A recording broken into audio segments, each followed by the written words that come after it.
right, Mr. Storyteller. This is one of my favorite questions. It's about influencers. Sometimes it's in a second, some of the influences, sometimes in a lifetime. My grandfather was one of my first influencers. He used to take me walks in the park in Montreal, and I didn't understand how he knew all these people. I said, Zeta, how do you know all these people? And so I called him, and he said, well, one day I smiled at one, and he smiled back at me, and then he started talking to me. So I talked to him, and he had an accent. He was from Kiev way back, and then more and more and more and more, and it hit me as a 5 or 6 year old. I understood it, but I started understanding it even more as I got older, and you know that was influential in just how he got to know people and how people reacted to just a smile as an influence. Can you share with us like 2 or 3 people that have been influential in your life? You know, um, so I'm gonna be corny. Corny I'm is gonna be good. super corny, and I'm gonna I'm actually gonna say my mom is one of them. So I've shared before that my mom is intellectually disabled. So she doesn't have great decision making capabilities, and she struggles with decision making, and used to struggle more with impulse control. But the thing is that she's always been kind and loving. And today, even more than anything, she continues to be exceptionally kind and loving. And she is also someone has been battling stage 4 breast cancer since 2015. Um, and here's the thing, in 2015, when she was diagnosed, it was very advanced, and the first doctor that we went to gave her 6 to 9 weeks to live.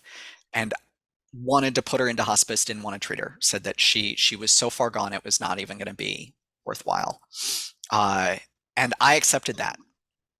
However, and I tried to help her understand it. It's okay. Excuse me.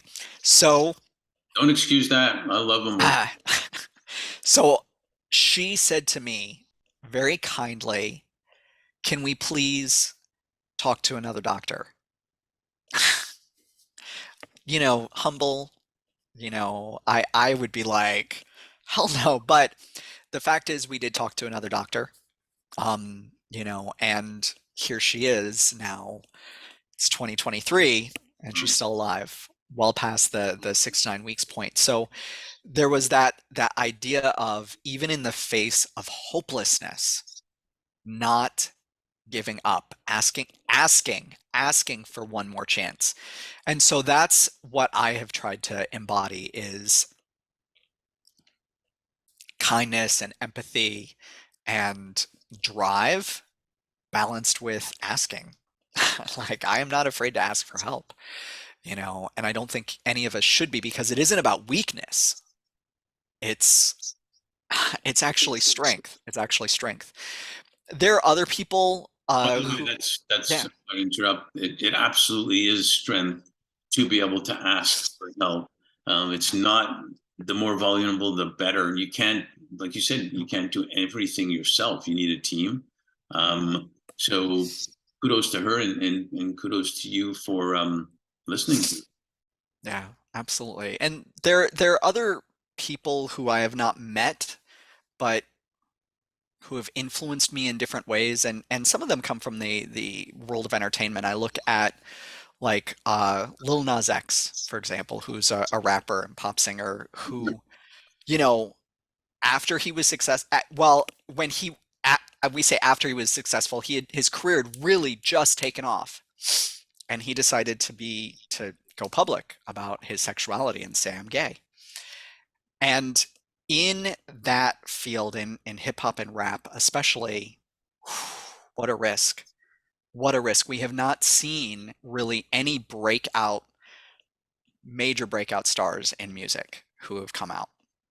Certainly not early in their careers. But he has been so unabashedly unapologetic, and he has just taken off. He is truly pushing the boundaries, which is making things more acceptable for other people. And I think that's really powerful, to put your brand on display, and to put yourself at risk, and to put your career at risk by being your authentic self. Yep. And that's a powerful lesson That's, I think, a powerful lesson for all of us, the value in authenticity. Yeah, 100%. More than ever in the world right Yeah, now, people are craving that authenticity from people and yeah, embracing it. Um, it's a risk, and yet it's significantly positive too. yeah, So, great example. yeah, And yeah. There's a bunch of folks that I could talk about, but I'm sure we all munch well. right? Um, those are great examples, and wish your mom the best along that Thank you. journey too, and Yeah, you as well. And based on what you're saying, we should all remember that whatever word you talk about words before, whatever words we say, even for a minute or more, we're influencing people all the time. So it's our yeah. choice to be positive or negative, and it takes too much energy to be negative. So why not be positive? It's the way we should look at it. So thanks so much for sharing all that. That's really terrific. My pleasure. My pleasure. Thanks again, Mark.